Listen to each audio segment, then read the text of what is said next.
Olá, meus irmãos, eu sou o PH Pereira, do canal Teologizando. Não esqueça de deixar o seu like, verificar a sua inscrição, deixe o seu comentário, divulgue o nosso vídeo e não esqueça também de enviar a sua dúvida lá no nosso e-mail pergunteaoph@gmail.com. Hoje é o dia de nós respondermos as perguntas no nosso quadro aqui, tá bom? Pergunte ao PH. Todas as terças-feiras nós estamos respondendo. E, para tanto, para esta terça-feira, nós temos a pergunta do irmão. Esse é um amigo, né, lá do Facebook, Daniel Abreu. E ele até brincou comigo, eu vou ler exatamente como ele escreveu aqui no e-mail. Olá, PH. Eu sou o Daniel, somos amigos no Face, já conversamos antes. Vou te dar uma dica de quem sou eu. Temos a mesma altura, kkkk. É verdade, temos a mesma altura, 1,82 m, né?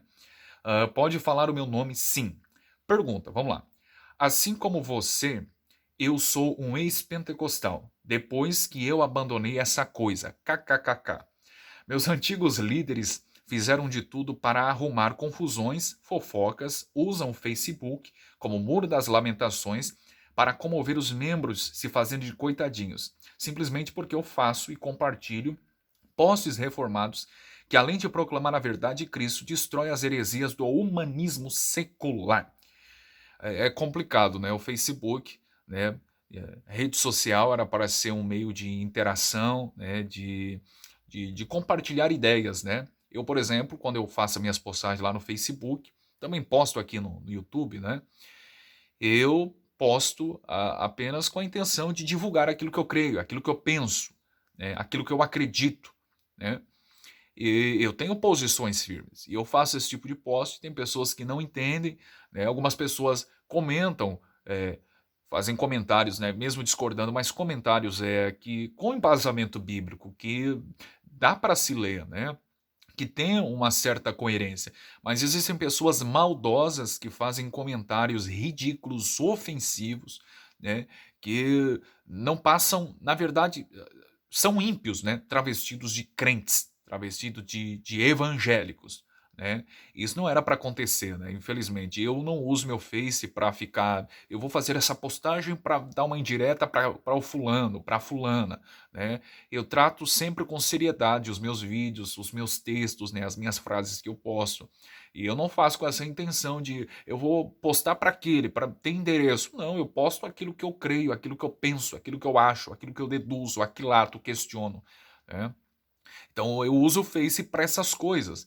Infelizmente não é bem assim que funciona, né? Eu não uso o Face também para evangelizar, né? Eu penso que evangelismo é no tete a tete, né? Evangelismo é algo pessoal, né? Discipulado muito mais, né? É anos a fios.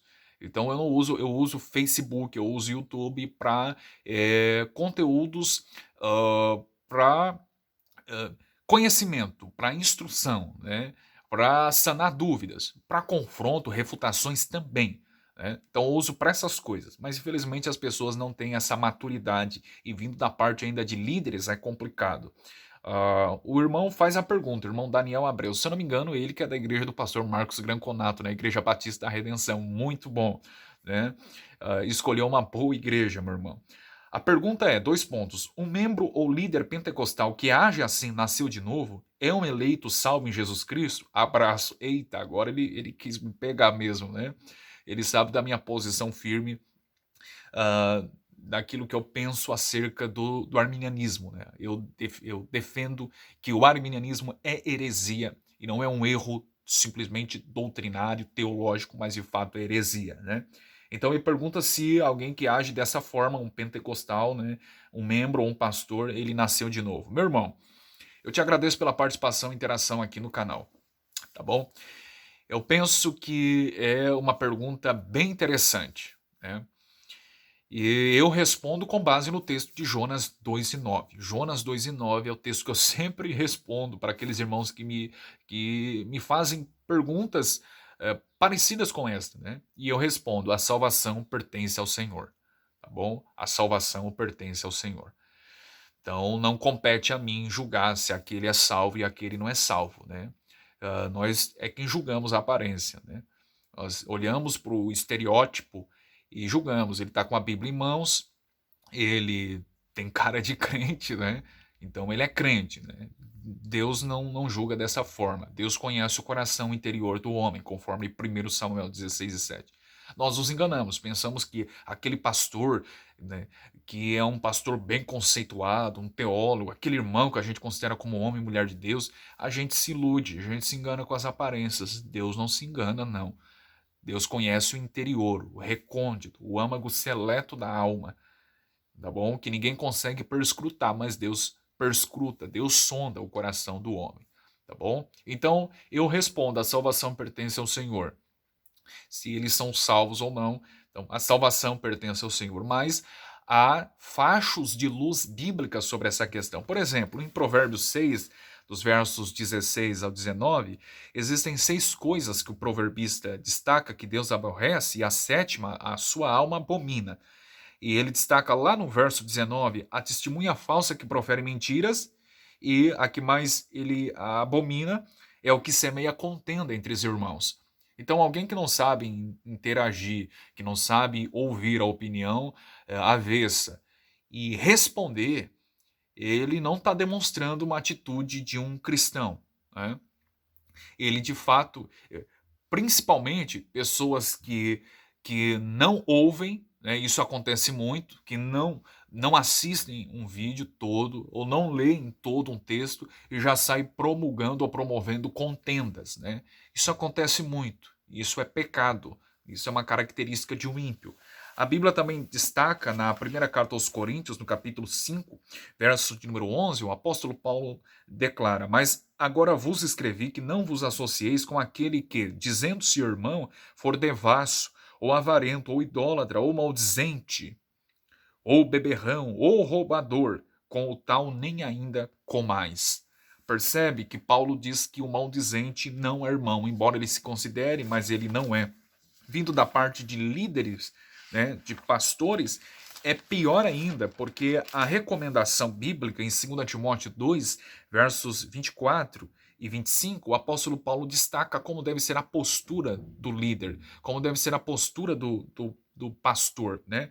E ele diz assim: e ao servo do Senhor não convém contender, mas sim ser manso para com todos, aptos para ensinar, sofredor, verso 25, instruindo com mansidão os que resistem, a ver se porventura Deus lhes dará arrependimento para conhecerem a verdade. Ora, se um pastor pentecostal acha que um irmão que saiu do pentecostalismo e ingressou para uma igreja batista ou presbiteriana, se ele acha que esse irmão que saiu, que se desligou da sua denominação está errado, ele deve ser manso, ele deve agir com mansidão.